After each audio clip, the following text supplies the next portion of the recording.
On s'est rapprochés, il m'a regardé, on s'est embrassés. Non, mais arrête. Il nous fait rire aussi bien sur les réseaux que sur scène. Tristan Lopin est mon invité cette semaine. Moi, j'ai jamais osé le faire. Pourquoi est-ce que toi, tu te permettrais de le faire? Mais c'est fou. Vous êtes qui vous avez envie d'être, en fait. Je suis monté sur scène la première fois, je me suis dit genre...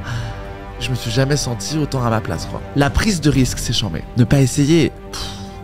C'est terrible. L'humour, oui, mais avec beaucoup de profondeur. Tristan aborde dans ses spectacles les sujets de l'amour, du harcèlement ou encore de la dépression. La première fois que tu te dis viol, il y a quand même un truc à l'intérieur qui fait... Ah. Mais moi, je suis un homme de 50 ans, blanc, je sais plus où me mettre. Tant mieux. On n'est pas en train de pointer du doigt des gens, on est en train de pointer du doigt un mode de pensée. On vous dit ça? Non. Comment on se rend compte qu'on est dépendant affectif? T'es avec lui et t'en as jamais assez de lui, en fait, quoi. Comme de la drogue, quoi. Cette intensité, elle va avec la même intensité d'avoir envie de crever après, en fait. 3 mois où vraiment je me réveillais tous les matins en hurlant, en pleurant, genre vraiment j'étais pas bien. Sans l'odeur de son corps, garde-la avec toi parce qu'un jour ça va se terminer. Et je suis ravie de vous inviter à rejoindre ma conversation avec Tristan Lopin. Bonjour Tristan. Bonjour. Bienvenue sur InPower. Eh ben merci beaucoup. Tristan, je te le disais en arrivant, bon je t'ai vu 2 fois. Je t'ai vu pour ton spectacle à l'Européen il y a 2 semaines. Et je t'ai vu il y a 1 an et demi parce qu'on était voisins à Barcelone. En vacances. Ah là là, c'est vrai? Improbable, hein? Genre dans le même immeuble? Genre voisins de palier. Et en fait, c'est mon meilleur ami qui avait loué un appart là-bas. Et en fait, je t'ai vu au supermarché. Et je sais plus si c'est avec toi ou avec un de tes colocs avec qui... Mais en fait, on vous avait proposé de venir faire une soirée chez nous, quoi. Putain, mais oui, ça me dit trop un truc. Et voilà, bon, au final, ça ne s'est jamais fait. Mais... j'ai trouvé ça très drôle. Ah, j'adore. C'était vraiment improbable. Nous étions voisins de palier pendant quelques jours à Barcelone. Voilà. Très bon. Passé de bonnes vacances. C'était pas mal, ouais. Ouais, c'était bien. C'est bien pour sortir, je trouve, Barcelone. C'est bien pour sortir. Ouais, carrément. Ouais, la plage, c'est moins... elle est moins sexy, quoi. Ouais, moins excitante. Mais donc voilà, donc nous nous connaissons sans nous connaître. Très bien. Je te connais un peu plus que tu ne me connais parce que tu te livres quand même beaucoup dans ton spectacle. Ouais. On va en parler. Mais avant tout ça, la première question que je pose à tous mes invités, c'est de se présenter de la façon dont ils le souhaitent. Alors, je m'appelle Tristan Lopin. J'ai 36 ans. Je suis né à Paris et je suis humoriste, mais j'ai le sentiment de plus raconter des histoires que d'écrire des blagues. Quand tu dis que tu racontes des histoires, ça signifie qu'elles sont fictives ? Ça signifie qu'elles peuvent être fictives ou pas, mais que la frontière est floue chez moi. Mais qui est complètement bipolaire, en fait, qui s'invente des histoires et tout. Non, mais je peux... Dans le spectacle, là, elles sont vraies. Ouais. Enfin, vraiment, tout est vrai. Mais sur les réseaux, le contenu que je peux faire, etc., ou sur le précédent spectacle, il y avait un espèce de mix un peu des deux, quoi. Il y a eu du storytelling, quoi. Il y avait un peu de storytelling. Ouais. J'ai lu que l'origine de ton dernier spectacle, c'était finalement le bilan de tes névroses. Que tu avais fait le bilan de tes névroses. C'était quoi ces névroses ? C'était quoi ces névroses ? Déjà, c'était pendant le premier confinement, où moi, je sortais vraiment d'une période où ça allait pas du tout.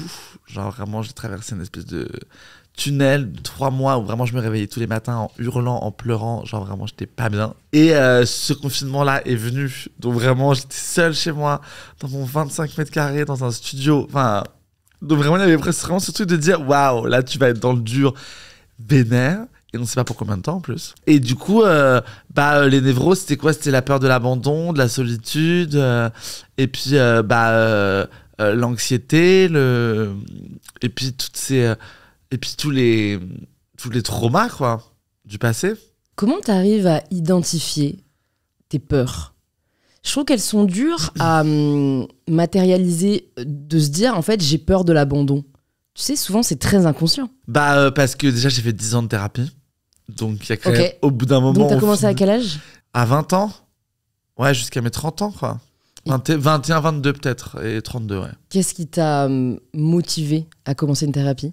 Parce que j'ai senti qu'il y avait beaucoup de choses qu'il fallait que je sorte. Je savais pas ce qu'il fallait que je sorte, mais je sentais que ça bouillonnait, qu'il y avait un truc, il y avait un trop-plein, et que ça finissait par un peu...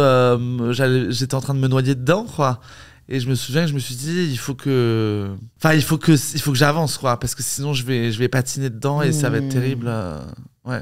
Je sentais que j'étais pas confortable, quoi, dans ma tête. Est-ce que le moment, enfin la dépression, hein, j'ai l'impression de ce que tu me décris que tu traverses au premier confinement. C'est ta première dépression? Ouais, c'était avant le premier confinement, parce que pendant le premier confinement, en fait, ça allait mieux. Donc j'avais vraiment ce truc de un peu de recul. Mais c'était la première fois. Ouais, c'est la première fois que vraiment j'avais ce sentiment de. Mais c'est horrible en fait de se réveiller le matin et ouais, je pleurais, mais j'étais pas bien du tout quoi.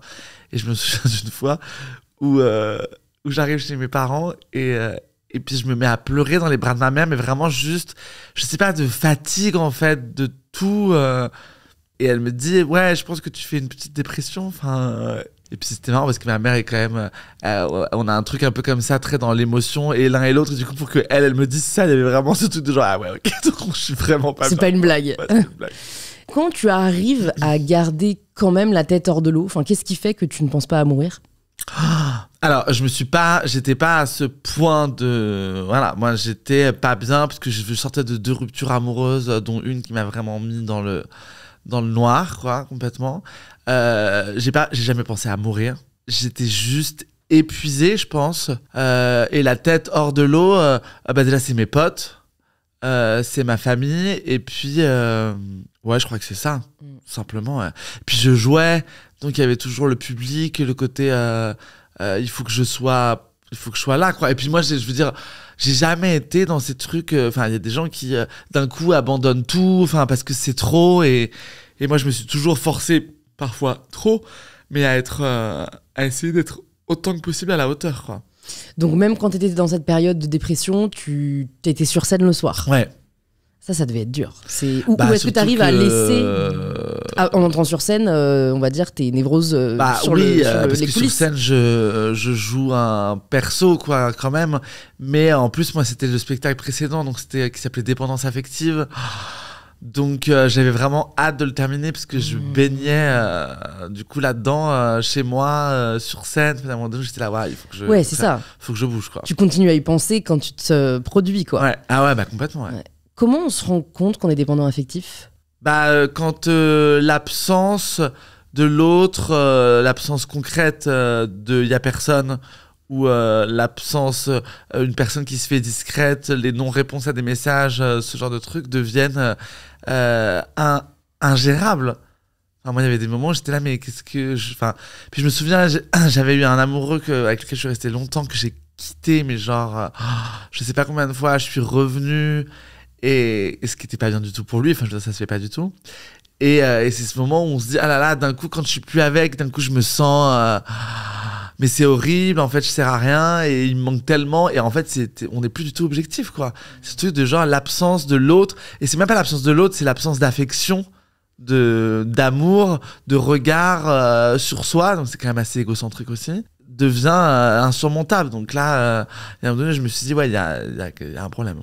Comment tu l'as travaillé? Comment je l'ai travaillé? Bah déjà j'ai pas eu le choix parce qu'à un moment donné je me suis retrouvé seul aussi. Donc tu penses qu'il faut être seul pour le travailler? Ouais, je pense qu'il faut être seul. Il faut accepter le fait qu'on peut être bien seul, quoi.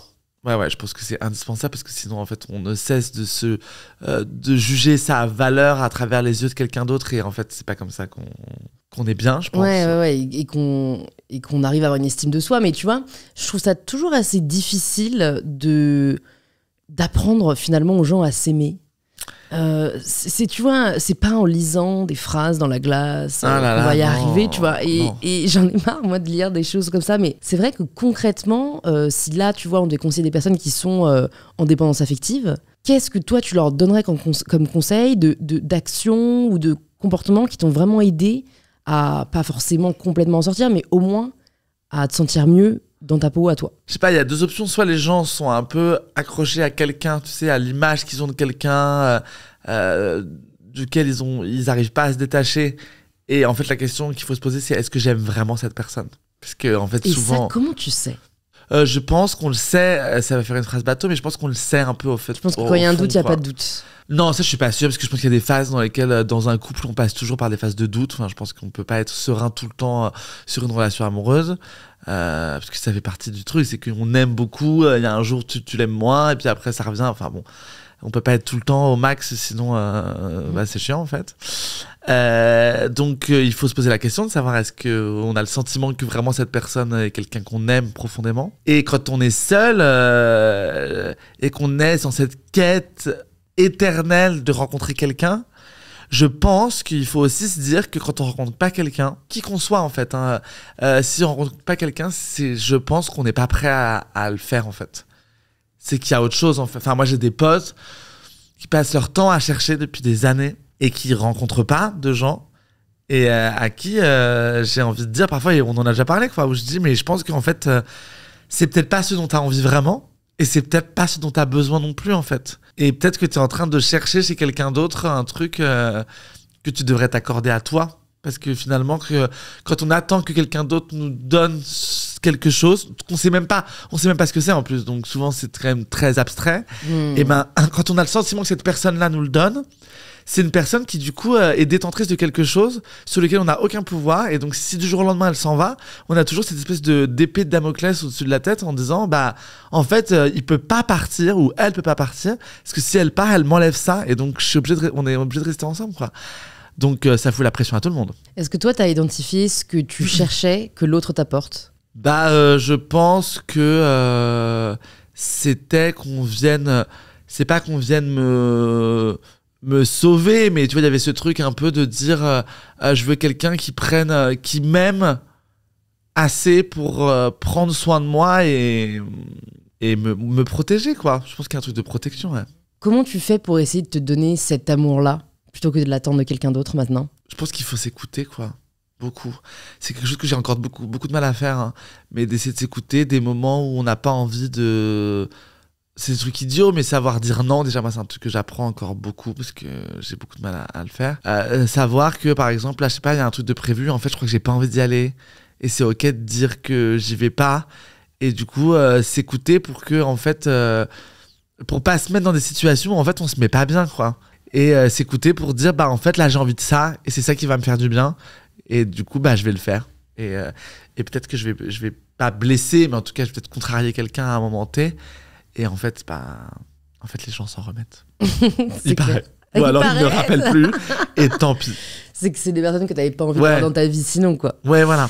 Qu'est-ce qui caractérise le fait que tu sois devenu humoriste? C'est-à-dire, qu'est-ce qui explique, en fait, dans ton enfance, le fait que tu aies choisi, finalement, d'une certaine manière, de rechercher l'approbation des autres? Alors, l'humour, c'était un moyen de protection, hein. C'était vraiment à un moment donné dans mon adolescence où vraiment il y avait une espèce de trop plein de, je sais pas, d'insécurité, de manque de confiance en soi, du coup de sentiment d'agression un peu perpétuel et j'imagine de victimisation un peu, enfin pas de victimisation parce que je pense que j'ai été un peu victime aussi de plein de gens qui n'ont pas été forcément sympas et tout, mais du coup il y a un moment donné où il y a une espèce de trop plein. Et j'ai l'impression que assez instinctivement, on cherche un moyen de se défendre. Donc chacun se défend comme il peut. Trouve ses outils. Exactement. Et moi, ça a été de commencer à charrier un peu les gens. En fait, d'un coup, c'est arrivé et j'ai commencé à pointer du doigt des trucs chez les uns et chez les autres. Et j'ai vu que je faisais rire. Et c'est comme ça que c'est venu, ouais. C'était pas tellement pour chercher l'approbation des autres. Au début, c'était vraiment plus un réflexe, en fait. Et c'est après, quand j'ai vu que ça fonctionnait, que je me suis dit, en fait, c'est comme ça qu'on va... Enfin, je me suis pas dit concrètement comme un plan machiavélique que j'aurais mis en place. C'est comme ça que je vais m'affirmer. Voilà, mais je me suis rendu compte que c'était un moyen d'être apprécié des autres. Donc, je pense que assez naturellement, quand on trouve quelque chose qui plaît aux autres, on le perpétue pour être apprécié, j'imagine. Et t'avais pas le pendant qui vient avec le fait de faire rire, à savoir la peur, enfin la peur que ça ne fonctionne pas. Je trouve qu'il y a une pression inhérente à l'humour, vu que tu as une forme derrière de résultats à chercher, tu vois. Ouais, bien sûr. Mais en fait, moi, j'avais fait une école de cinéma et je voulais être réalisateur. J'ai fait 2 courts-métrages quand j'étais en école. J'ai bossé dans le cinéma en tant que costumier. Et moi, j'avais toujours ce truc de mon Dieu, mais en fait, le cinéma, c'est tellement une entreprise pharaonique et il y a tellement de gens à faire bosser sur un projet qui serait le mien, sur une histoire que je veux raconter, à laquelle personne ne va peut-être croire Et du coup, en fait, ça se trouve, ce projet marchera jamais, ou ce film, ça va être de la merde. Et du coup, bon. Puis je me suis dit, ça va être tellement long d'arriver à faire un film que d'un coup, quand l'option de faire de l'humour s'est un peu présentée, je me suis dit, au moins, si je raconte quelque chose sur scène avec mes outils à moi, moi sur scène, mon écriture et tout, si jamais ça marche, bah ça sera super parce que du coup ça sera moi. Ça dépend que de toi, quoi. Voilà, ça dépend que de moi. Et si jamais ça marche pas, au moins je pourrais m'en vouloir qu'à moi. Donc il y avait vraiment ce truc de me dire, bah en fait c'est quoi, on tente. Et puis moi j'avais pas le projet que ça fonctionne en fait, plus que ça. Enfin, on fait rien, on fait jamais quelque chose pour que ça foire. Je me suis pas dit, ah là là, enfin je pensais pas arriver à là où je suis aujourd'hui, quoi. Donc j'avais pas, je m'étais pas mis cette pression. Voilà, je me suis juste dit bon, je bosse à côté, j'ai un minimum garanti à payer. Il faut quand même qu'on remplisse un peu la salle, mais bon, j'étais pas en mode. Voilà. Bon, assez rapidement, je me suis mis dans ce mode-là quand même. Parce que finalement, oui, c'était plus le fait de vouloir être indépendant voilà. et responsable de ta réussite ou de ton échec. Ouais, me que dépendre prouver des autres, à moi que je pouvais arriver seul en fait.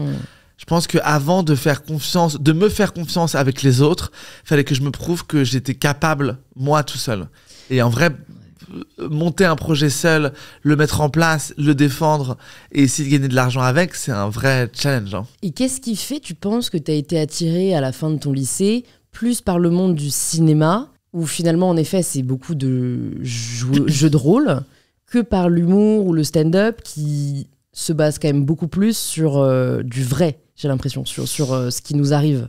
Mais je pense que le cinéma aussi, enfin, dans ma perception en tout cas, mais moi j'ai voulu faire du cinéma quand j'étais tout petit, vraiment tout petit. Depuis toujours j'ai voulu faire du cinéma, réaliser des films, etc. Parce que moi j'étais un garçon très timide quand j'étais petit, vraiment assez maladif, quoi.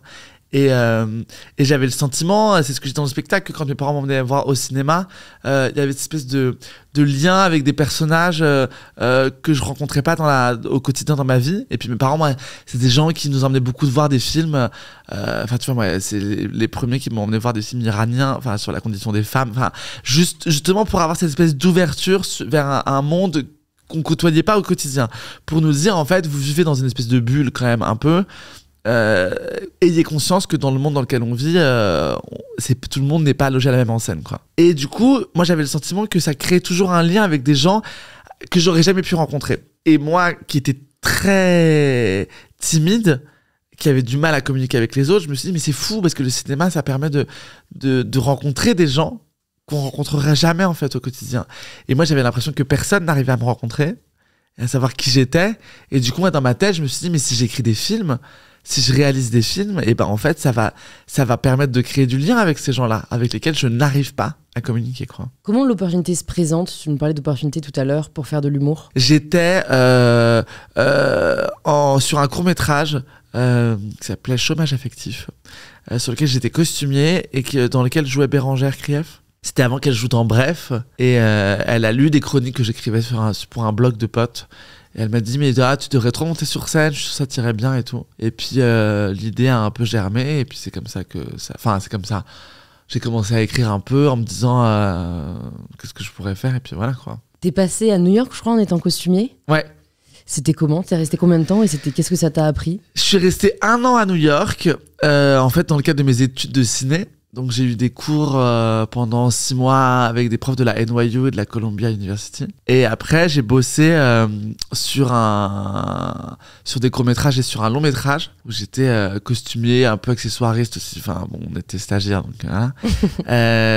On touchait à tout avec Emma Roberts et Freddie Highmore. Énorme, elle est comment Emma Roberts? C'était drôle parce que c'était le début de Emma Roberts. Enfin, moi, je savais même pas qui c'était. Ouais. Je veux dire, elle avait pas fait les Scream. Enfin, bon. C'est Wild Child, ma ref.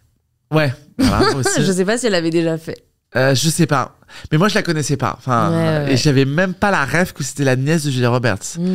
Je l'ai appris sur le tournage. En vrai, elle était pas très sympa. Ok. Mais je me demande si c'était le début de sa carrière aussi, donc j'imagine qu'il y a un petit côté où d'un coup tu commences à péter un peu plus haut de ton cul, j'imagine. Puis elle avait ce truc que je me souviens qui était très drôle, c'est qu'elle fumait des clopes de manière assez compulsive entre 2 scènes, quoi. Et puis je la voyais et en fait elle crapotait. Tu sais, c'est comme les meufs au lycée qui fument à balle en mode genre... Mais en fait, mais tu tires pas, en fait. C'est juste pour te donner une espèce d'attitude. Et elle la fumait à balle, Mais on sentait qu'elle filmait vraiment et tu sais, elle l'écrasait en mode genre, tu vois, genre waouh, ma vie elle est trop intense quoi. Et du coup j'étais un peu là genre, ouais, donc elle est Anxiété plus quoi. Anxiété plus Ouais. ou un peu pour se donner un style. Voilà. Ouais. Mais bon, donc j'en sais rien. Moi je la trouvais pas hyper sympathique, mais après c'était le début, elle était hyper jeune. Je sais même pas quel âge elle a, mais je crois qu'elle est plus jeune que moi. Écoute, elle doit être à peu près 34-35. Ouais. Tu sais, c'est marrant, il y a des gens comme ça. C'est ça que l'habit ne fait pas le moine, c'est quand même une vraie expression. C'est que je trouve qu'elle a une gueule d'ange. Tu lui donnerais franchement le bon Dieu sans confession et tout. Et d'un autre côté, ça m'étonne pas que peut-être. Mais ça se trouve, elle est adorable. Hein, je veux dire, moi je l'ai vue. Et du coup, si tu dis ça, ça veut dire qu'elle avait 20 ans. À 20 ans, quand tu commences à faire des films, j'imagine qu'à un moment donné, tu peux être un peu bête, quoi. Ouais. Donc voilà. Mais donc, ouais, ça t'a donné envie de rester ou pas? Alors, j'aurais bien aimé rester, mais en fait, moi, on avait un visa de 1 an parce que c'était un visa étudiant, etc. Et puis en plus, moi, du coup, j'avais rencontré une nana sur place qui était costumière en France et qui m'a proposé de revenir en France pour bosser sur un film en tant que costumier avec Tahar Rahim. Donc, forcément, je suis rentré au mois de juin pour bosser sur ce film. Ok. Tout l'été. Et t'étais épanouie à ce moment-là ou pas? Est-ce qu'il y avait un sentiment quand même de j'ai envie d'autre chose pour que tu bifurques finalement sur la scène? À New York, les premières semaines c'était compliqué parce que quand même décalage horaire, j'étais quand même très très loin de chez moi, donc il y a vraiment ce truc de genre au bout de quelques semaines c'était fou parce que et puis moi j'ai fait un stage chez Marie-Claire dans une espèce de dans la tour diamant au-dessus de Central Park. En fait, t'étais dans le Diapason Prada. J'étais dans le Diapason Prada, toi, j'allais sur les mec, shootings où il y avait Sex and the City 2 qui était en promo, donc moi j'allais là-bas, mais j'étais là, mais... Et puis c'était l'année où ils avaient sorti Empire State of Mind de Alicia Keys et Jay-Z. Ouais. Donc moi je l'écoutais en sortant du taf. Enfin vraiment j'étais là, mais en fait c'est ma vie, c'est juste... Un film. C'est un film. J'en quoi. fais, mais finalement j'en vis aussi. Ouais, Quoi. c'était génial. Donc vraiment j'étais refait. Quand je suis rentré, le tournage du film, ça s'est bien passé, mais je sentais que... Tu sais, il y avait vraiment ce truc de sentiment de pas être à sa place tout à fait, ou de pas se sentir légitime. Et du coup j'étais pas... C'était à la fois chouette et en même temps j'étais un peu je sais pas. Et donc non, je pense que j'étais pas tout à fait serein. C'est arrivé après quand je montais sur scène la première fois où je me suis dit genre c'est une espèce d'angoisse de l'enfer, j'ai envie de crever, mais n'empêche que je me suis jamais senti autant à ma place quoi. Ah ouais, dès la première fois t'as eu ce sentiment. Ouais, et vraiment je me suis senti rarement à ma place dans ma vie. Ok. Pourquoi? Avoir le sentiment de pas rentrer dans les cases, de pas être d'être toujours un peu à côté quoi, et puis surtout quand on est plus jeune, enfant ou ado, on est quand même déjà rarement au bon endroit au bon moment hein. Et moi je le sentais que j'avais vraiment ce truc quand j'étais petit de me dire ton enveloppe corporelle n'est pas en adéquation avec la personne que tu es à l'intérieur. J'avais vraiment ce truc de en fait t'es une personne plus âgée que celle que tu es physiquement quoi. Ouais. Ok. T'as toujours eu ce sentiment d'être... Ouais, j'ai toujours eu ce sentiment de me dire, dans ta tête, t'es à un autre endroit, et en fait, faut juste que t'attendes, et à un moment donné, tu vas voir, les deux vont se connecter, ça va être super. Et ça s'est passé? Et ça s'est passé, ouais. Quand? Regardez-moi. Ça s'est passé quand? Ça s'est passé... j'ai l'impression que ça se passe de plus en plus, enfin, j'ai l'impression d'être de plus en plus en phase avec moi, mais j'imagine que ça a commencé à se faire à partir du moment où j'ai commencé à monter sur scène, ouais. Est-ce que tu sais ou tu identifies la fois où ce sentiment de décalage et d'inadéquation a été le plus fort dans ta vie? Je pense que c'était, j'imagine, avec des enfants de mon âge, quand j'étais vraiment plus jeune à l'école, où du coup il y avait ce sentiment où moi j'étais un peu pointé du doigt parce que du coup les gens j'étais un peu différent, et du coup c'est des moments où on sent que on n'a pas la même charge émotionnelle, ou déjà en fait moi j'étais dans une remise en question perpétuelle de voir que j'étais pas vraiment le petit garçon comme tout le monde, etc. Donc c'est des enfants. Et j'étais un enfant, mais du coup, il y en a plein qui existent aujourd'hui, c'est pour ça que je le dis, pour que les gens puissent s'identifier. C'est des enfants qui, de fait, de par la société, sont obligés de se remettre en question, sans savoir qu'ils sont en train de se remettre en question. Mais du coup, il y a un cheminement psychologique qui se fait, qui, d'un coup, on avance plus vite, en fait, sur plein de questions. Ce qui fait qu'on est des gens plus déconstruits, j'ai l'impression, plus rapidement. Quand tu parles de ces enfants, tu parles de qui? Je sais pas, d'enfants qui sont pointés du doigt pour 1000 raisons, tu vois, je sais pas, un enfant qui est en surpoids, un enfant qui est trop maigre, donc ça rassemble beaucoup d'enfants. Mais un enfant qui serait un peu maniéré, un peu efféminé, comme j'aime pas qu'on le dise, mais comme on l'a dit pendant longtemps, les enfants qui sont pointés du doigt. Souvent, c'est des enfants qui sont obligés de se construire différemment, plus vite, et d'essayer de trouver des ressources intérieures pour avancer plutôt que de s'enfoncer dans je suis qu'une merde en fait. Donc j'ai l'impression que c'est des gens qui avancent plus vite et qui sont aujourd'hui les porte-drapeaux de ce wokisme qui fait peur à tout le monde. Qu'est-ce que ça t'a donné comme ressource intérieure? La ressource de en fait il faut jamais lâcher, on peut jamais lâcher. J'ai eu des phases quand j'étais petit où ça allait pas, quoi, j'étais pas très heureux, je pouvais avoir des idées un peu noires et tout, et du coup on est obligé de dire non en fait, il faut continuer, faut avancer parce que je sais qu'il y aura autre chose après. Mais bon, autre chose après, quand on sait pas ce qui va se passer, et puis même quand on commence à se lancer dans des projets qui sont des projets quand même qui sont en plus très étrangers à l'éducation que j'ai pu avoir moi, au code dans lesquels j'ai pu être éduqué. À un moment donné, il faut quand même avoir une force de persuasion assez forte, quoi. Donc je pense que ça m'a donné ce truc de dire quoi qu'il arrive aujourd'hui, je peux pas lâcher. Parce que si je vais pas au bout, je saurais pas si ça peut marcher ou pas. Et il faut aller au bout de tout, quoi. C'est marrant parce que quand j'y réfléchis, je me dis, quand on est enfant, notre but ultime, c'est d'être conforme, d'être le plus conforme possible. Et finalement, ce qui fait le succès ou l'épanouissement des adultes et le fait qu'ils soient admirés, c'est leur non-conformité. Tu vois, est-ce qu'aujourd'hui, tu rêves d'une vie conforme, tu vois? Personne quand t'es adulte tellement... personne, c'est juste que les gens, j'ai l'impression, ont vachement peur de sortir de cette conformité parce qu'il y a un truc de regarder des gens, de la société, et d'un coup c'est genre là, mais pourquoi tu fais ça? Parce qu'en fait il y a ce truc aussi de... Les gens se sont tellement forcés à être conformes à ce qu'on attendait d'eux, de ce que la société avait mis en place, machin, que maintenant, dès que quelqu'un sort un peu de ce truc-là, il y a beaucoup de gens qui les pointent du doigt en disant « Ah là là, mais moi, j'ai jamais osé le faire. Pourquoi est-ce que toi, tu te permettrais de le faire ?» Tu vois, dans plein de gens autour de moi, des gens plus âgés, des oncles, des tantes, t'as toujours ce truc de dire « Ouais, mais moi, en fait, on a tout fait comme on attendait de nous de le faire. » Je sais pas ce que je viens de dire est français, mais je me suis compris. Donc pourquoi est-ce que toi tu t'accorderais le droit de faire différemment? Et en fait on arrive dans ce truc finalement où les gens dans cette espèce d'espace safe, j'ai l'impression, où les gens finissent par se permettre d'être qui ils ont envie d'être, d'avoir les codes, les relations amoureuses qu'ils ont envie d'avoir et les fonctionnements qui leur sont propres en fait.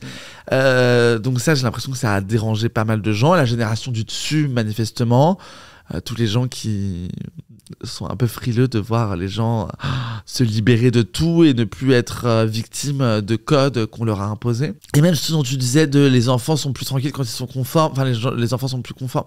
J'ai l'impression que moi je le vois quand même dans mes nièces, bon, qui sont éduquées par mes sœurs, donc qui sont quand même des filles qui sont pas idiotes, etc.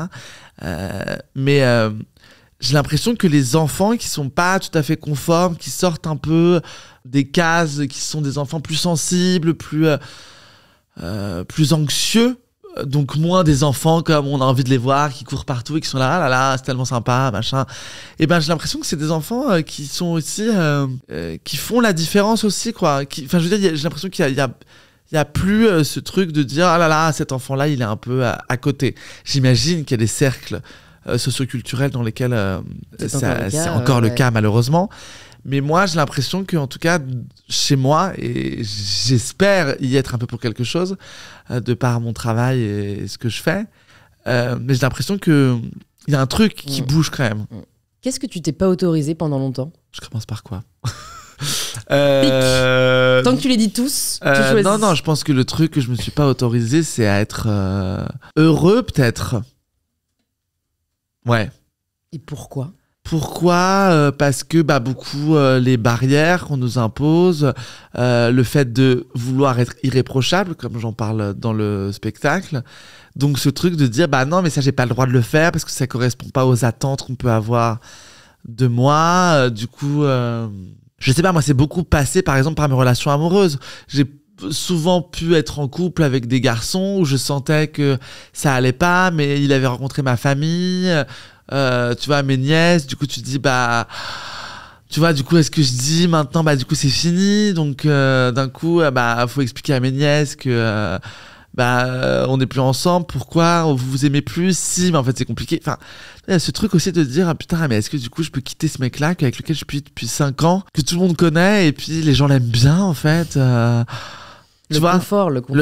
Et le confort, c'est l'ennemi du bonheur, potentiellement. Ouais, et puis c'est pas tellement le confort, parce que quand on sent qu'on n'aime plus vraiment quelqu'un ou qu'on n'est pas vraiment en phase avec la personne, c'est pas du confort, c'est du confort social. Ça fait bien de venir avec lui à Noël, et puis c'est toujours un peu sympa, puis les petites, elles l'aiment bien, donc voilà. Et puis il y a un moment donné où j'ai lâché le truc, en fait, où j'ai dit non. Et puis j'ai quitté tout le monde. Et puis je me suis mis avec un mec qui était tout ce que j'avais refusé d'être, quoi. Et puis qui m'a mis dans un espèce de tunnel. C'est lui. Ouais. Pourquoi ça s'est terminé si c'est pas indiscret? Je crois que t'en parles, non? T'en parles sur scène. Je dis pas pourquoi ça s'est terminé. Mais tu vas nous le dire à nous. Je vais vous le dire à vous. Non, en fait, je l'ai rencontré alors que j'étais en train de me séparer d'un garçon avec lequel j'avais passé un peu de temps et qui allait pas bien du tout, et donc je m'étais beaucoup occupé en fait. Et voilà, moi c'est un truc que j'ai beaucoup fait, c'est de m'occuper des gens. Victime bourreau-sauveur. Ouais, complètement.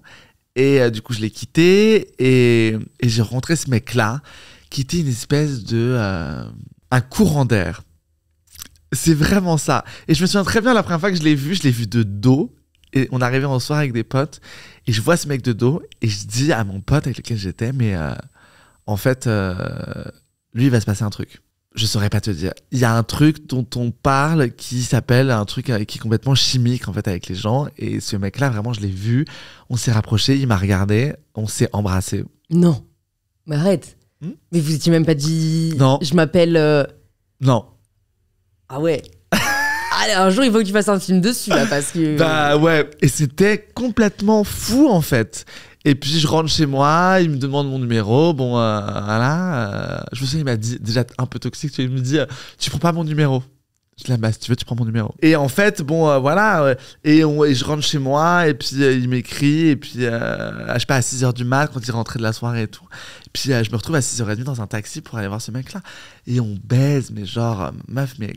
Et en fait, on a passé 3 mois, et c'était ça que je cherchais, en fait. C'était ce truc de ce mec qui fait la teuf, avec lequel tu rentres de soirée, il est 5h du mat, tu fumes un gros pétard, et tu baises pendant 2 heures, et tu rentres, et en fait, tu te couches, il est 8h du mat, et en fait, tout ce que je m'étais interdit, tu vois, tu vois, on va faire la teuf, et en fait, on s'en fout du regard des autres, et je me souviens d'un jour où j'étais arrivé au baptême de ma nièce, à 10h du mat, et j'étais déchiré. Et je devais sortir le cul, et j'étais là, putain, mais en fait, c'est tellement bien, genre, j'étais là, tu vois, c'était génial. Et en même temps, c'était une espèce de passion qui était en train de me flinguer, quoi.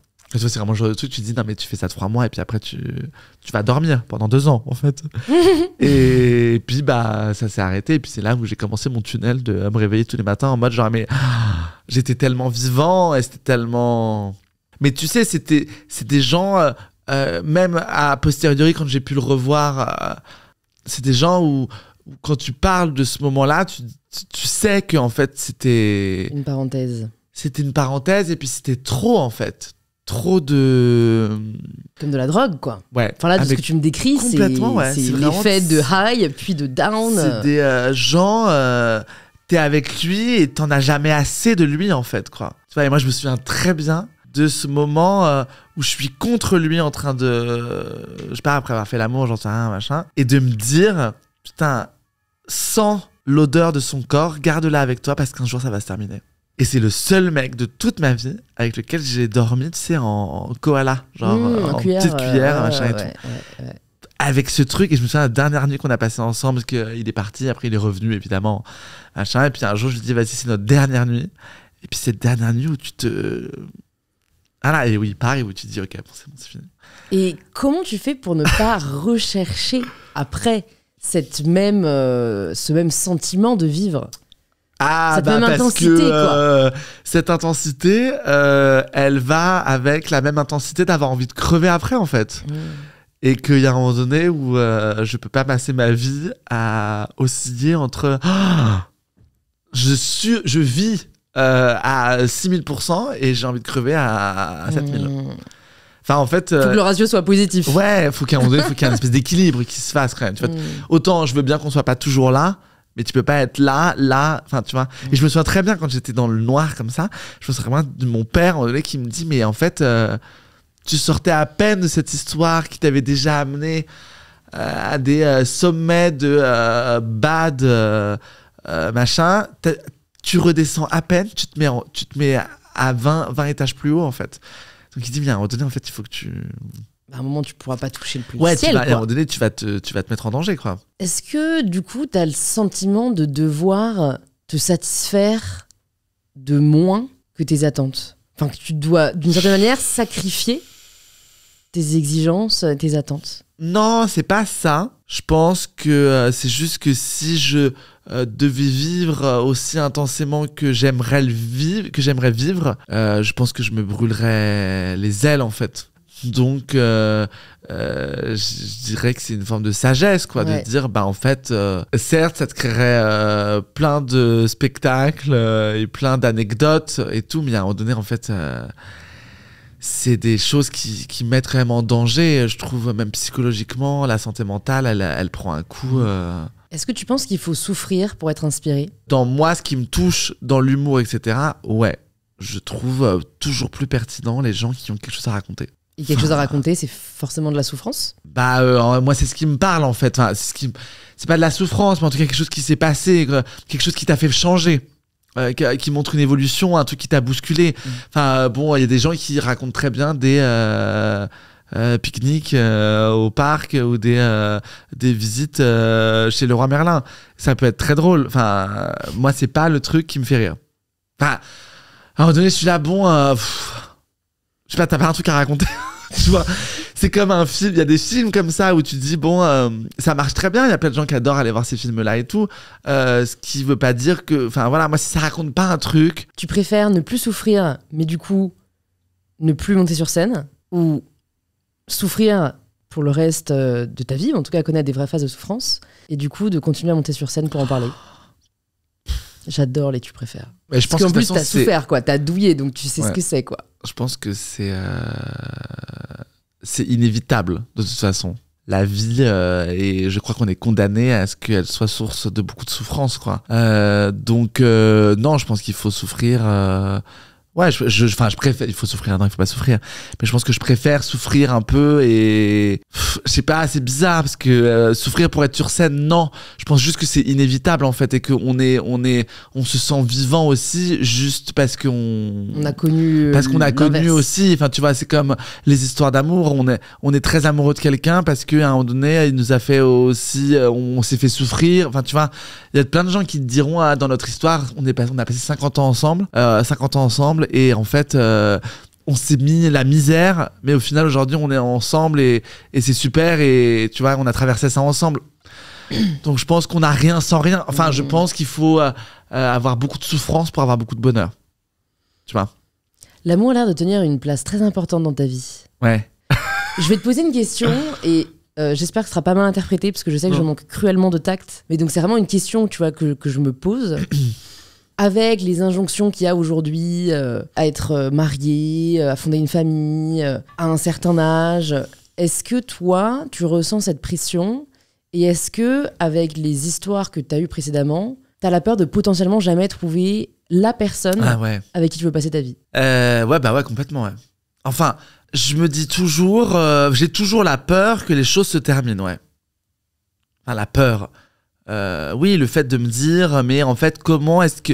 C'est juste que je pense je trouve qu'on n'a pas les clés On nous a jamais dit comment ça fonctionnait de faire fonctionner un couple sur le long terme, tu vois. Donc oui, moi j'ai toujours ce truc de dire, mais en fait, à quel moment je peux aimer quelqu'un assez pour que ça me satisfasse durant 40 ans? Donc c'est quoi le secret? Donc j'en sais rien, il y a des gens qui par exemple ouvrent leur couple pour se donner la possibilité de vivre d'autres choses et qui reviennent chez eux. Moi je trouve ça super. Après moi je peux tomber amoureux comme je tombe d'une chaise en fait. Donc c'est aussi me laisser la porte ouverte à potentiellement rencontrer quelqu'un d'autre. Et vouloir avoir envie de vivre une histoire d'amour avec quelqu'un d'autre. C'est peut-être la longévité de l'amour, comment on entretient peut-être pas la passion, parce que je pense que la passion c'est pas le bon terme, mais en tout cas comment on entretient la flamme. Je pense que c'est une question à laquelle je n'ai pas encore répondu et qui est un vrai sujet. Et le truc des enfants, oui, c'est forcément une pression, parce que du coup moi dans l'absolu j'aimerais bien en avoir, encore que je me pose la question maintenant à un moment où je me dis que peut-être ça serait le moment de passer le cap, pourquoi pas. Je me pose la question de savoir, est-ce que c'est quelque chose dont j'ai vraiment envie? Est-ce que c'est une question que je me pose parce que c'est la société qui m'a dit qu'à un moment donné où tu pouvais pas vivre juste pour toi, parce que c'est hyper égoïste. Et est-ce que j'ai envie de faire un enfant d'avoir un enfant dans le monde dans lequel on est? Enfin, waouh! Genre quand même, il y a des trucs où tu te dis c'est chaud, quoi. Donc il y a plein de questions comme ça qui se mettent les unes sur les autres, et sur lesquelles j'essaie de déconstruire un peu le modèle dans lequel j'ai été éduqué. Donc de me dire, parce que tu avais toujours ce truc de dire, mais en fait, faire un enfant pour te séparer de quelqu'un, parce qu'en fait l'idée, potentiellement, elle est là, la question. Donc moi déjà, quand je me mets avec quelqu'un, à chaque fois je me dis, mais ça se trouve on va se quitter, du coup est-ce que on n'arrêterait pas maintenant en fait, plutôt que de se séparer dans 6 ans et que ça soit horrible. Donc si tu veux, moi je pourrais très bien reculer devant tout, juste par peur que les choses se passent pas comme j'ai envie qu'elles se passent. Donc j'essaie maintenant de déconstruire ce truc de ne pas faire les choses juste par peur que ça se passe pas comme j'ai envie que ça se passe, quoi. Donc t'es quelqu'un qui a beaucoup d'attentes, de ce que je comprends de ce que tu me bien dis. sûr, ouais. Mais parce que je suis très exigeant avec moi-même. Bon, ça c'est vraiment une phrase de connard. Mais je suis perfectionniste. Ouais. Non, mais c'est vrai que je suis très exigeant avec moi-même, mais je suis très exigeant envers moi-même, envers les autres. Donc je demande beaucoup tu vois, je me dis toujours, mais je peux pas faire ça, faut que j'aille là-bas parce que ça fera plaisir à cette personne-là, il faut que je fasse ça parce que c'est important pour elle. Donc j'essaie de me mettre beaucoup à la place des autres. Donc de fait, je suis très exigeant envers les autres aussi, quoi. Voilà, ce qui est pas une bonne idée d'être aussi exigeant envers soi-même, parce que je pense qu'on se met une pression folle. Donc je dis pas que c'est la clé. Non, mais bon, c'est aussi ça, je pense, qui explique aussi une grande partie de là où t'es aujourd'hui. Oui, sans doute. Tu vois, mais de toute façon, on a souvent tendance à jeter le bébé avec l'eau du bain, quoi, tu vois. Ouais, chacun est à la place qu'il a bien voulu se faire. Ouais, c'est donc, clair. Mais du coup, t'as pas déconstruit. Tu vois, moi, je me demande pourquoi on n'est pas. On déconstruit pas plus activement le mythe, finalement, du prince charmant, de. Il y a une personne à qui on va passer notre vie. Je me demande, quand tu regardes quand même le taux de divorce aujourd'hui, est-ce qu'on n'est pas arrivé, et on peut le déplorer, mais à un moment, il faut bien agir. Est-ce qu'on n'est pas arrivé dans une société où, finalement, ce schéma-là ne fait plus sens? Est-ce qu'on n'est pas fait pour avoir... Tu vois, on est finalement, à partir de fin de la vingtaine, début de la trentaine, peut-être même avant, à la recherche sans cesse de la bonne personne. Et je pense que finalement, ça nous dessert plus que ça nous sert, parce que peut-être qu'on a juste des phases de vie où on a besoin d'être avec tel type de personne, et puis en fait, tel autre après. Et... Ouais, peut-être, très certainement. Moi, c'est quelque chose... Enfin, oui, c'est une question... c'est les modèles dans lesquels on nous a mis, dans lesquels on a voulu nous inculquer, en tout cas. C'est des choses auxquelles j'essaie de penser, de remettre en perspective, parce que moi, c'est un truc qui m'a quand même vraiment flingué sur rencontrer quelqu'un, que ça soit la bonne personne. Moi, mes parents, ça fait 45 piges qu'ils sont ensemble. Et du coup, moi, il y a un moment donné où j'ai dit à mes parents, je me souviens, mais en fait, moi, je vous ai jamais vu vous engueuler plus que ça. Ah ouais? Non, je sais qu'il y a des moments où je vois que vous vous agacez et tout machin, mais je veux dire, pour moi, un couple, c'était toujours, en fait, on est toujours sûr que ça va en fait. Alors qu'en fait, faites pas les mythos. J'imagine qu'il y a des jours où vous vous êtes dit, putain, est-ce que je me barrerais pas en fait? Et ce qui est normal en fait, mais moi, on me l'a tellement pas dit. Et j'ai tellement vécu avec ces putains de princesses de merde là qui disent waouh, je l'ai trouvé, c'est bon, c'est lui, que moi quand mon premier mec il m'a quitté, j'étais là en mode du coup en fait c'est quoi le mode d'emploi là, parce que moi je sais plus où je suis. Donc aujourd'hui ouais je me dis qu'il y a un truc à remettre en question, ouais, de savoir comment est-ce qu'on fait pour vivre avec quelqu'un longtemps. Ou pour accepter que, je sais pas, on n'est peut-être pas fait pour vivre avec la même personne tout le temps et qu'on change, en fait, de gens. Il y a des gens qui sont comme ça.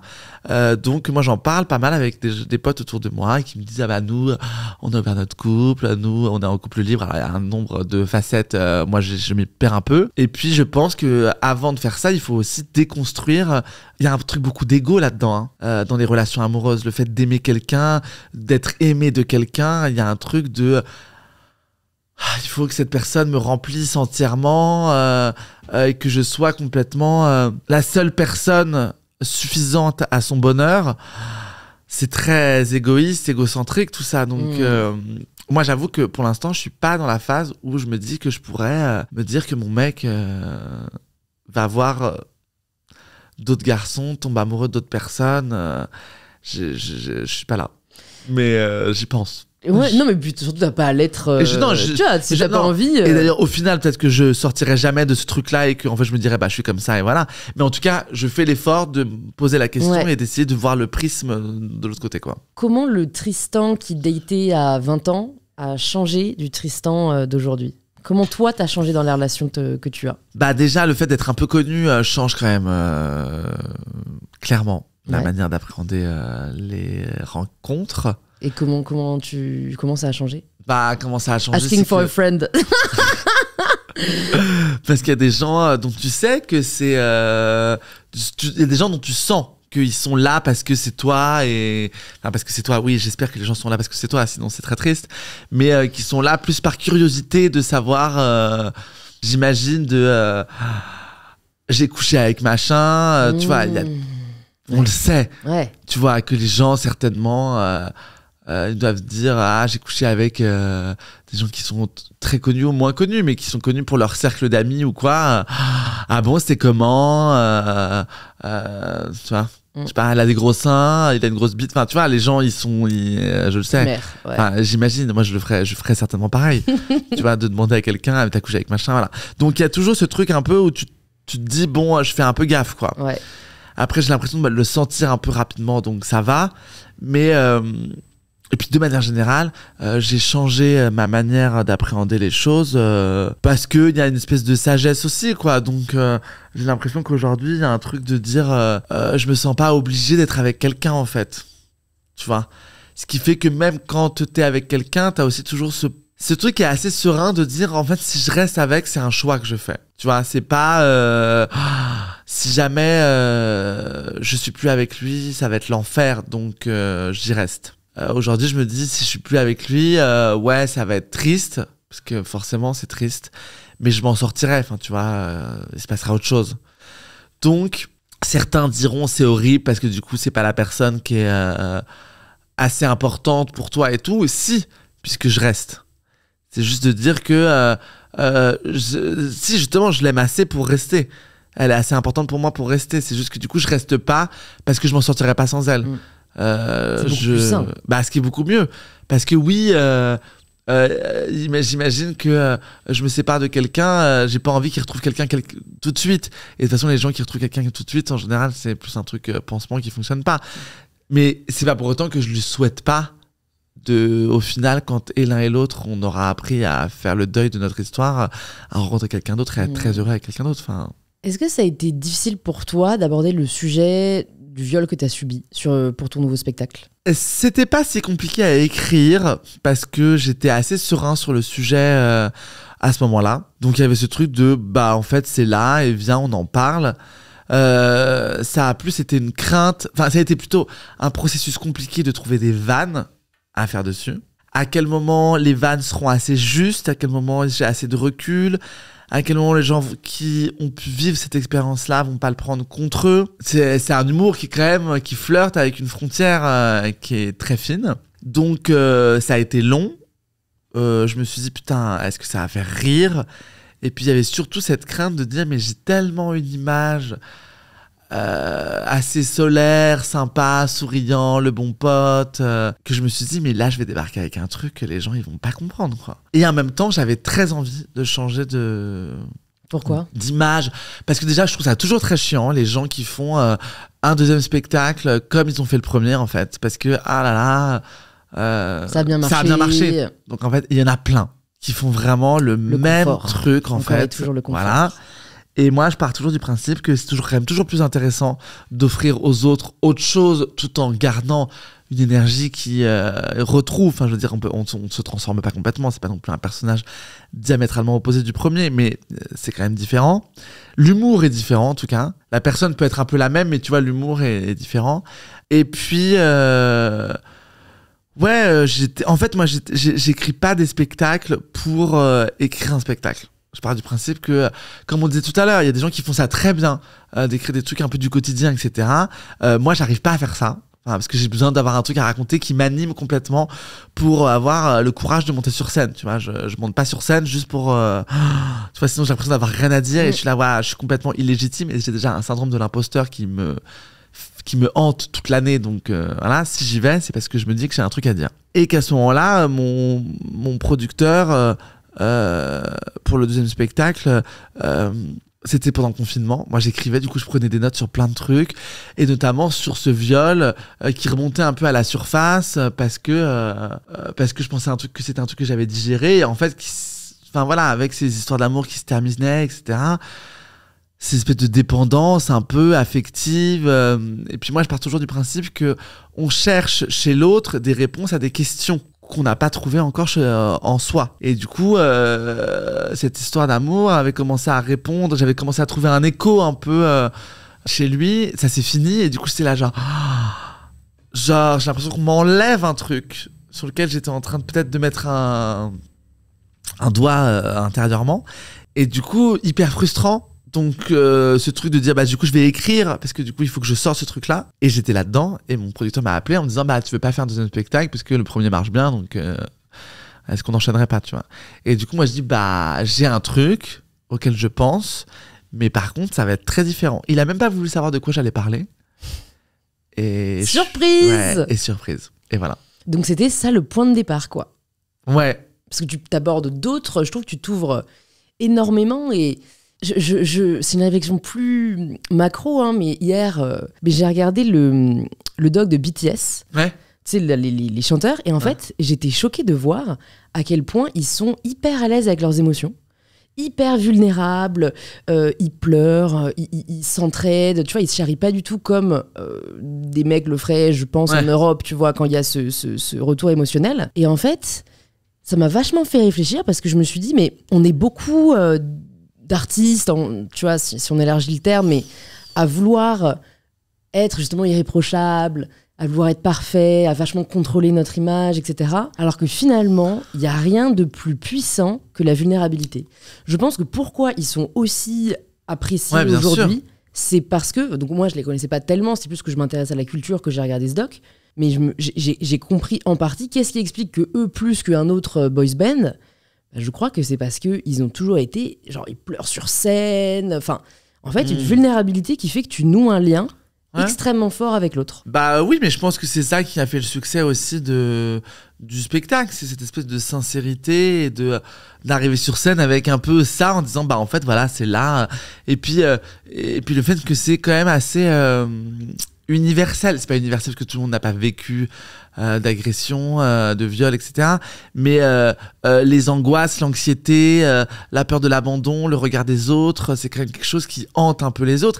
Et manifestement, quand même, les agressions, etc., c'est des choses qui sont assez communes, malheureusement. Il y a beaucoup de gens qui sont victimes d'agressions sexuelles ou autres. Je veux dire, l'autre qui s'incruste dans ta vie, dans ton corps, qui t'agresse physiquement, c'est des choses qui sont communes en fait. Il y a beaucoup de gens qui vivent ça verbalement, le harcèlement, enfin donc c'est des trucs, je me suis dit finalement ça va toucher beaucoup de gens en fait, j'espère, en tout cas c'est ce que j'espérais.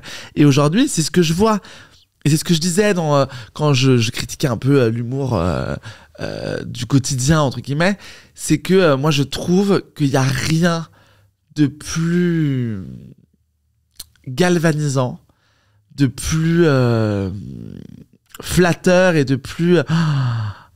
C'est une espèce de récompense de voir quelqu'un à la fin du spectacle. Hier, quand je suis sorti de scène, il y a quelqu'un qui vient me voir et qui me dit, il y a quelqu'un qui t'attend en bas, elle voudrait te dire un petit mot, etc.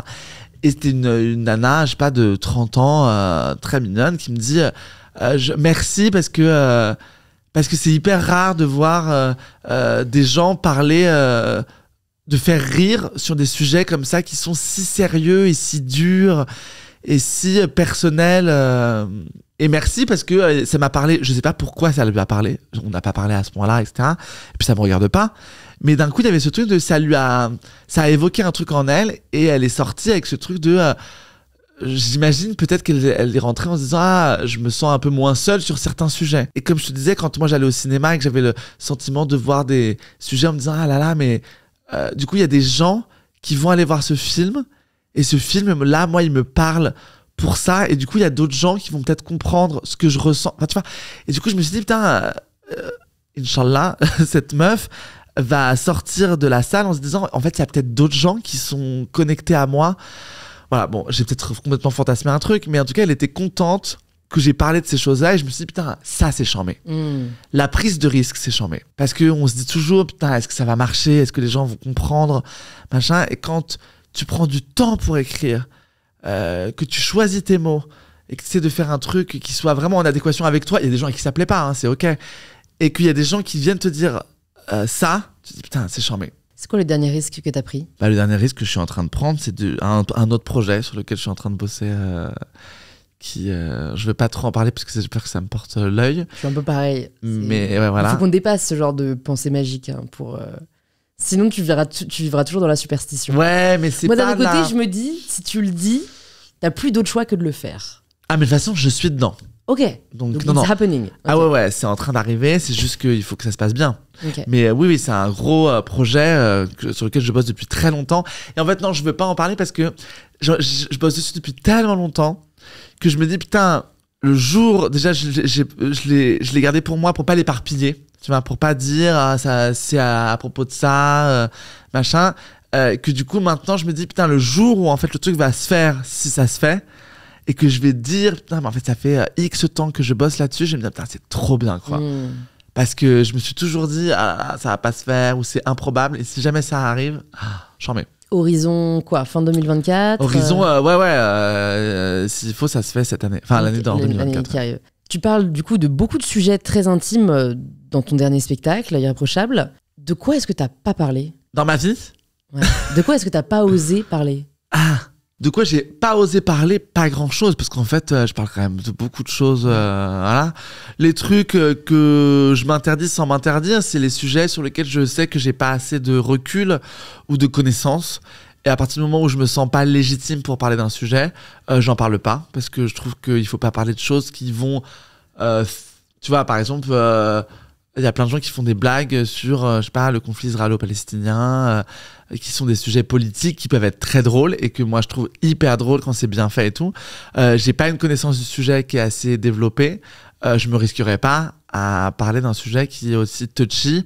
Et ça peut être autre chose, hein. Je veux dire, il y a des trucs géopolitiques comme ça où moi je dis non, parce qu'en fait, à moins que je me dise prochain spectacle, je fais un truc politique et là je commence à bûcher sur des sujets et je me dis vas-y, je parle de ça, et j'aurais bûché, et après tu peux me dire n'importe quoi, genre vous avez pas raison de dire ça, et je dirais si, parce que ça, bon voilà.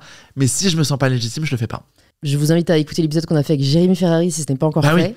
Qui a une approche en effet où lui bosse à donf un sujet avant d'en parler. Il bosse tous les trucs sur labo pharmaceutique, etc. Machin, sont dans les spectacles. Ouais. Et moi, quand je l'ai vu sur le spectacle, j'étais là, putain, j'en mets, mais c'est un taf monstrueux de recherche. Et auquel cas, franchement, fine. Tu vois, parce que le mec, il se renseigne et du coup, très bien. Mais donc, toi, dans ton intimité, il n'y a pas de. Parce que on pourrait se dire, finalement, là, tu t'es tellement livré, qu'est-ce que tu auras d'autre à livrer dans le prochain ? Dans le prochain, déjà, on va prendre un peu le temps de faire autre chose. Et le prochain, d'ici là, il se sera passé d'autres choses. Et puis, j'aurais pris, je sais pas, peut-être la paternité, le rapport aux parents, j'en sais rien, mais il y a plein de trucs. T'as encore des sujets qui t'animent. Ouais, j'imagine. Pour l'instant, c'est pas là. Parce que je suis sur d'autres trucs, mais j'imagine qu'on est sans cesse en... j'imagine que actuellement, je suis en train de processer des choses dont je parlerai peut-être dans un prochain spectacle, tu vois. Et pour qu'on se rende compte, c'est quoi à peu près le process pour qu'un spectacle voit le jour? Tu vois, la timeline, c'est...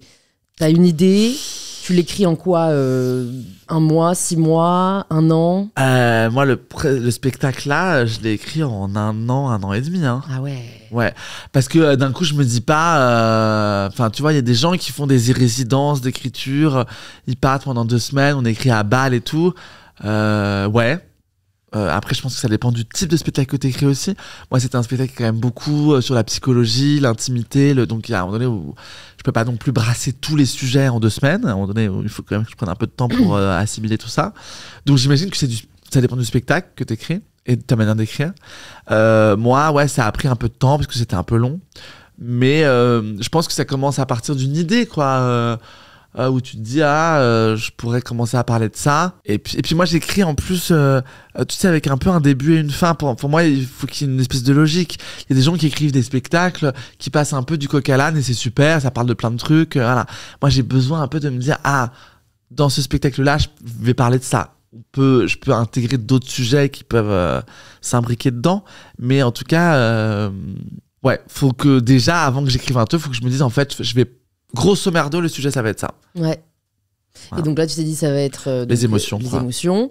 1 an et demi. Et ensuite, tu fais quoi? Tu fais un premier test sur scène avec un cercle proche qui te donne leur feedback pour améliorer, non? Non, je l'ai fait lire à mon metteur en scène. Je l'ai fait lire à des gens de ma prod, desquels je me sens un peu proche artistiquement, dans l'humour, etc. Après, je l'ai fait pas lire à Patrick Sébastien. Enfin, tu vois, je sais que visiblement on n'aura pas le. Voilà. On l'embrasse. Je suis en train de penser au fait que si j'avais fait lire le spectacle à Patrick Sébastien, ça aurait été très très drôle. Il n'est jamais trop tard. Il n'est jamais pour trop tard. l'inviter. Il faut l'inviter. Et donc je le fais lire, mais après moi je teste pas. Et puis en fait, le spectacle a tellement je vais y arriver. A tellement un début et une fin que tu vois, c'est difficile en plus de sortir des sketchs que tu vas tester en plateau et tout. En tout cas, pour ce spectacle-là, c'était vraiment compliqué. Donc en fait, je l'ai fait lire et puis après, je l'ai joué. Je suis arrivé sur scène en mode. Mais tu fais des modifs quand même par rapport au retour qu'on te fait ou? Ah, bien sûr. Ouais. Non mais alors, pas par rapport au retour que les gens me font, par rapport à des gens auxquels je fais confiance. Ouais, ok. Qui ont pour moi un regard assez juste sur ce que je veux faire. Assez pro, tu vois, quoi. qui ont compris ce que je voulais faire, là où je voulais aller. Tu vois, parce que bon, oui, il y a des gens qui vont te donner un retour et tu te dis, ah bah oui, mais en fait, c'est pas ce que j'ai envie de faire. Donc, voilà. Donc, non, et là, et puis dès le premier jour, je me souviens, c'était à Nantes où j'ai commencé à jouer le spectacle. Dès le premier jour, le lendemain, j'étais derrière mon bureau en disant, là, c'est trop long, là, ça va pas, là, il faut mettre une blague, c'est trop lourd. Enfin, ouais. C'est un travail après d'affinement, quoi. D'affinage. Est-ce que tu as déjà vécu, je sais pas quel terme employer pour que ce soit le plus possible, mais finalement, voilà, pas de réaction, pas de retour vraiment positif de la part du public? T'as déjà vécu cette espèce de rejet? Ouais, au tout début, pour le premier spectacle, même quand j'ai commencé, t'as des salles, tu joues devant 15 personnes. Puis c'est pas. Ouais, si, t'as des publics qui réagissent pas. Hein, t'as des gens qui sont pas.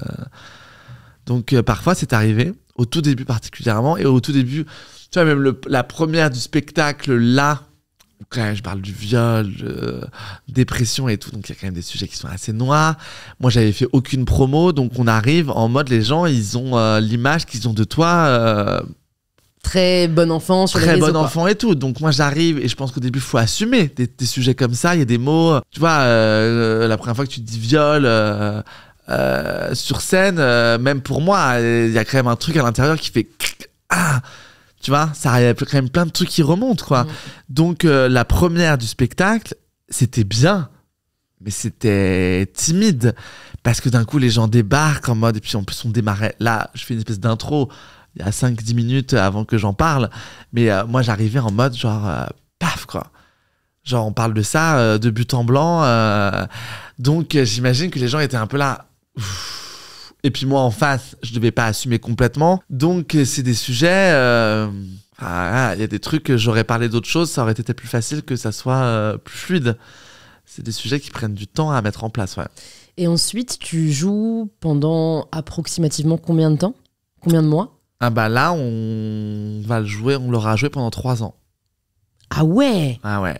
Mais attends, je suis obligée de te poser cette question, t'en as pas marre? Non, là on arrive à la fin, donc il y a ce truc aussi de profiter aussi. Non, parce que déjà affinage, tu vois, on a quand même eu, c'est quand même plus que quelques semaines. Hein, tu vois, on a quand même, il a quand même beaucoup bougé. Tu vois, moi j'ai retiré des trucs, j'en ai rajouté. J'étais en mode ça c'est vieux, j'ai l'impression que j'en ai marre. Donc tu fais bouger les choses. Ok. Donc non, mais 3 ans, ouais. Puis on l'a joué beaucoup, quoi. Bah ouais. Ah oui, c'est vrai que j'avais pas conscience beaucoup de que salles et c'était. tout, ouais. Bah là, tu vois, on termine du coup à Paris le 2 avril à l'Olympia. Ouais.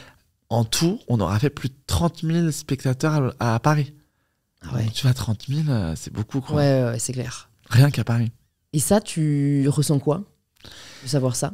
Bah, je me dis, c'est chambé parce que quand j'ai écrit ce spectacle-là, je me suis pas dit que. Enfin, j'avais peur que ça marche pas, quoi. Donc, c'est cool. De manière générale, je trouve que même, tu vois, dans les interviews que j'ai pu voir de toi et puis sur les réseaux, t'es très, très libérée dans ta parole. J'ai l'impression que tu n'as pas ce troisième œil qu'on a parfois quand on est une personnalité publique de « est-ce que je peux dire ça? Est-ce que je peux pas dire ça ?» Qu'est-ce qui t'a permis d'être à ce point-là à l'aise avec Ah ouais, ce que j'ai tu pas es et ce que tu l'impression penses? d'être si...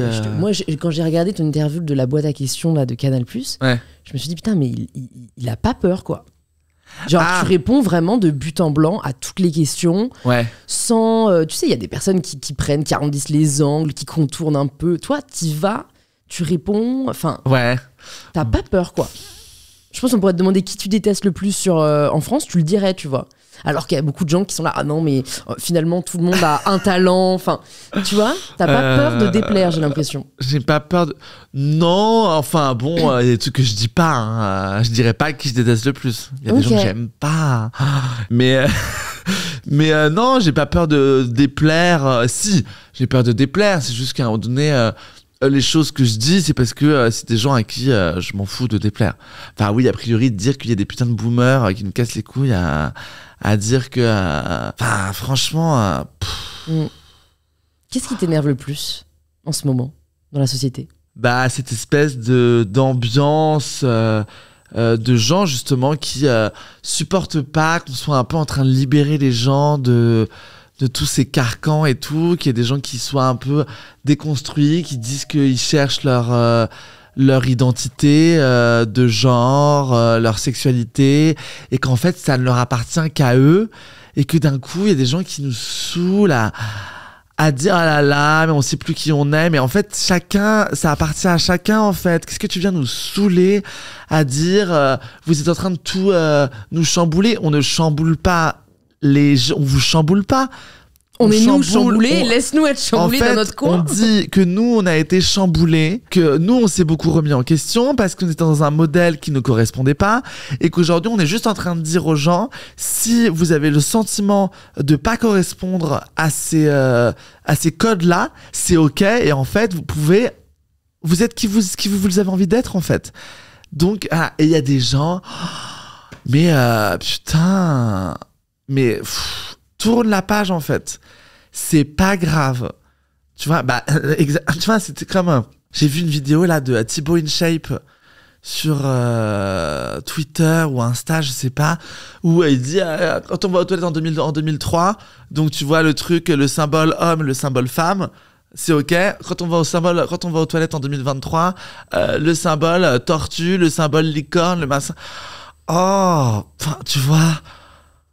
Et puis il précise humour. Déjà quand tu précises humour, mec, c'est que c'est mal barré. Déjà tu sens que en fait c'est un putain de boomer, tu vois. Et t'es là, waouh, qu'est-ce qu'il y a, genre une fois t'es allé dans des toilettes de bar, il y avait une licorne dessus.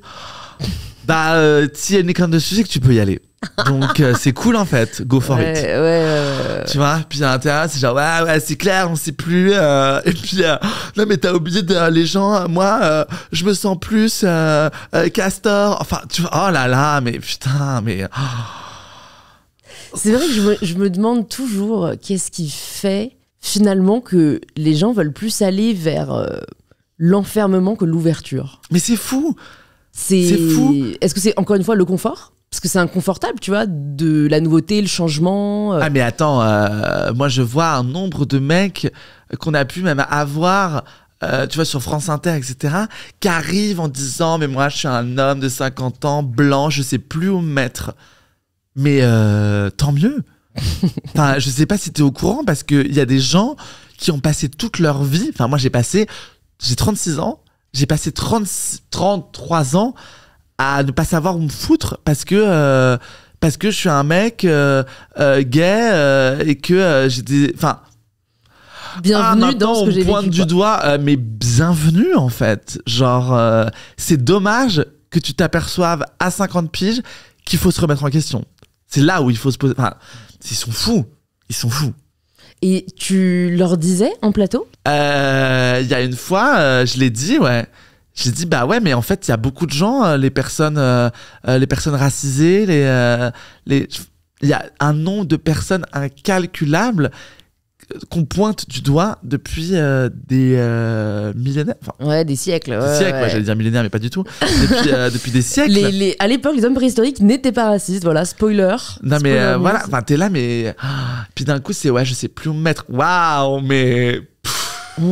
Est-ce qu'il faisait preuve après d'une certaine non, mais après t'as toujours ce truc de vous savez, moi je suis évidemment pour la libération de la parole, le féminisme, etc., mais je pense qu'il faut pas pointer du doigt.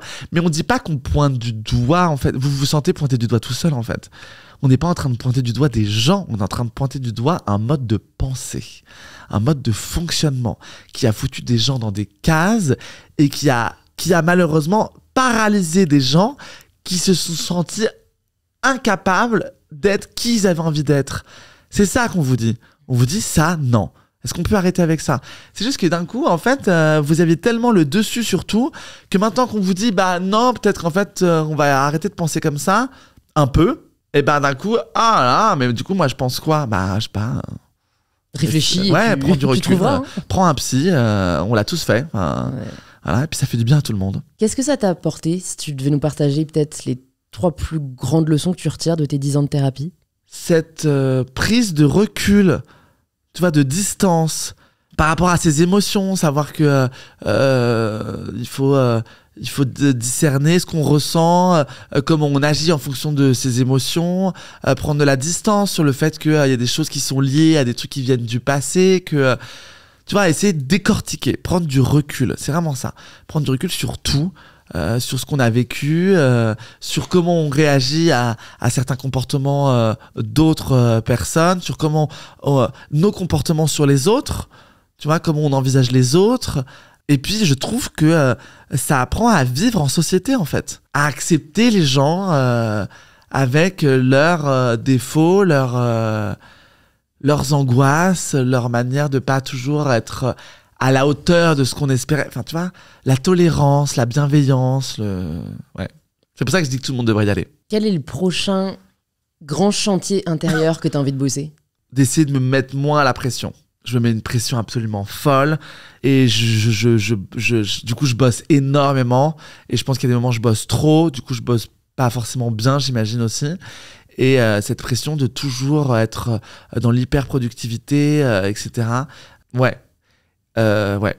Bon, bah, je t'appellerai quand ce sera fait, tu m'auras des conseils. Ouais, grave. Sinon, si tu le fais avant, tu m'appelles. Ouais. Quelle est la dernière fois que t'as fait quelque chose pour la première fois ? Non, pour la première fois, c'est vrai que ça fait un moment que j'ai pas fait un truc pour la première fois. Voilà, c'est sur ta to-do pour ouais, grave. janvier 2024, une bonne résolution. Ouais, c'est vrai que c'est chouette. Ouais, c'est vrai.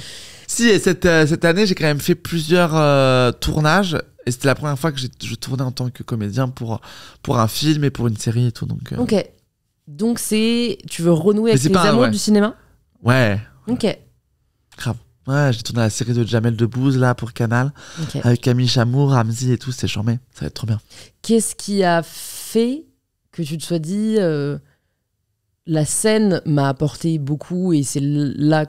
Enfin, je me suis orientée vers ça pour une raison. Mais finalement, j'ai quand même envie de revenir à cette fiction. Parce que la scène, j'y parle beaucoup de moi. Ça a été un moyen de moi et des autres. Parce que, voilà. Mais ça a été un moyen beaucoup de connecter avec les gens, comme je le disais, tu vois. Directement, de me faire une espèce de place, de peut-être, je sais pas, tu vois, inconsciemment, de montrer que j'étais quelqu'un de bien, tu vois. Peut-être. Tu vois, qu'on me voit et qu'on me voit comme moi, j'avais décidé qu'on qu'on me verrait, donc avec des gens qui certainement n'apprécient pas ce que je fais, etc. Mais en tout cas, je me dis là, je donne une image, c'est moi qui la crée, j'ai l'impression que c'est moi qui... C'est très sincère, enfin vraiment... donc je trouve ça hyper chouette. Du coup, je me dis, les gens, ils savent... c'est ok l'image qu'ils ont de moi parce que c'est ça que je veux transparaître, que je veux faire transparaître, c'est ok. Et par contre je pense que la limite de la scène c'est que moi j'ai un truc très créatif aussi dans tout ce qui est mise en scène. Tu vois, au cinéma j'adore les plans, enfin tu vois, les couleurs, puis le fait de jouer avec d'autres gens et puis en fait de créer des personnages. Je trouve que le cinéma c'est beaucoup d'inventivité, et du coup le champ des possibles est encore plus large, ce qui est encore plus effrayant parce que tu peux tout faire du coup, mais c'est très galvanisant aussi quoi. Puis tu peux parler de plein de choses, tu vois. Moi j'arriverais pas à monter sur scène pour parler de la ménopause ou le cancer de ma grand-mère. Tu vois, je fais une blague dessus, ok. Mais par exemple, si demain je me dis mais en fait elle m'a parlé de plein de choses que je trouve hyper intéressante et j'adorerais faire un film, et je me dirais mais je vais aller caster une nana qui va jouer ma grand-mère et qui va interpréter justement ce que moi j'ai gardé d'elle, etc. Chose que moi je serais incapable de faire, enfin parce que je ne suis pas ma grand-mère et que que je peux pas le faire. Mais c'est ça que je trouve cool, c'est de dire ça passe par quelqu'un d'autre que toi, quoi. Ouais, et puis ça m'ouvre à d'autres choses, à parler d'autres gens, à parler de... J'ai quelques dernières questions pour toi. Si tu avais une ressource, que ce soit un livre, un film, un spectacle, l'un ou l'autre, qui t'a particulièrement touché et que tu aimerais recommander aux personnes qui nous écoutent, ce serait quoi ? Un film que j'ai adoré cette année, c'est Les Filles d'Olpha, qui est un film, qui est un espèce de docu-fiction. En fait, c'est une mère de famille qui avait 3 ou 4 filles, et en fait il y en a certaines, une ou deux je crois, qui sont parties, qui se sont voilées et qui sont parties en fait en Syrie qui se sont radicalisées en fait. Et ils ont demandé à des actrices de jouer la mère et les 2 filles qui sont parties, et les filles qui sont restées jouent aussi avec la mère qui est toujours là en fait. Et du coup, il y a un travail qu'on voit à l'écran de qu'est-ce qui s'est passé, comment est-ce que je le jouerais, et du coup, elles assistent aux scènes qui sont jouées par d'autres, de ce qu'elles ont vécu elles.